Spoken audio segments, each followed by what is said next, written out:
റ രി റു. റ റി റു എന്നല്ല, റ രി റു എന്നാണ് ഉച്ചരിക്കേണ്ടത്. കസ്റുള്ള റാ എപ്പോഴും തർക്കീക്ക് ചെയ്താണ് ഓതുക.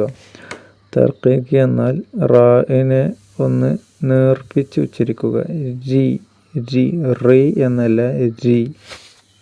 ഉദാഹരണത്തിന് അലാ സുറുരിൻ മൗലൂന. അലാ സുറുറിൻ, സുറുറിൻ എന്ന് രണ്ട് റാവും തഫ്ഖീം ചെയ്യരുത്. റി എന്ന് ഉച്ചരിക്കരുത്, അവിടെ രീൻ. അലാ സുറുരിൻ മൗലൂന എന്നാണ് ഉച്ചരിക്കേണ്ടത്. അവിടെ കസ്റുള്ള റാ ആണ് വന്നത്. ഇവിടെ സുറുറിൻ എന്ന് ഓതരുത്.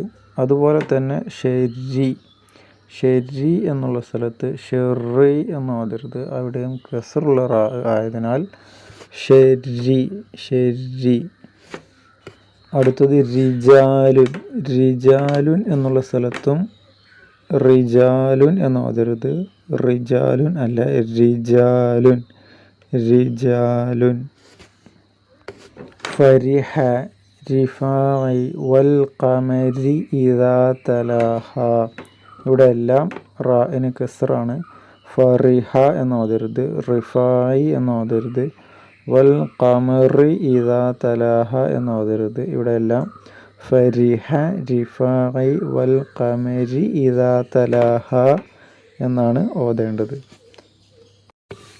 ഇതിനാണ് തർക്കീക്ക് എന്ന് പറയുന്നത്. തർക്കീക്ക് എന്ന് പറഞ്ഞാൽ വായ നിറയെ ശബ്ദം ഉണ്ടാക്കാതെ, അക്ഷരത്തെ അത്ര വണ്ണം നൽകാതെ ഒന്ന് നേർപ്പിച്ച് ഉച്ചരിക്കുന്നതിനാണ് തർക്കീക്ക് എന്ന് പറയുക. അപ്പോൾ കസ്റുള്ള റാഇനാണ് തർക്കീക്ക് ചെയ്യുക. ഫതഹ്, ലൊമ്മ് എന്നിവ വന്നതിന് തഫ്ഖീം ആണ് ചെയ്യുക. തഫ്ഖീം എന്നാൽ വായ നിറയെ ശബ്ദം വരുന്ന രൂപത്തിൽ അക്ഷരത്തെ തടിപ്പിച്ച് ഉച്ചരിക്കുക. നാവ് ഉയർത്തുമ്പോഴാണ് തഫ്ഖീം വരിക.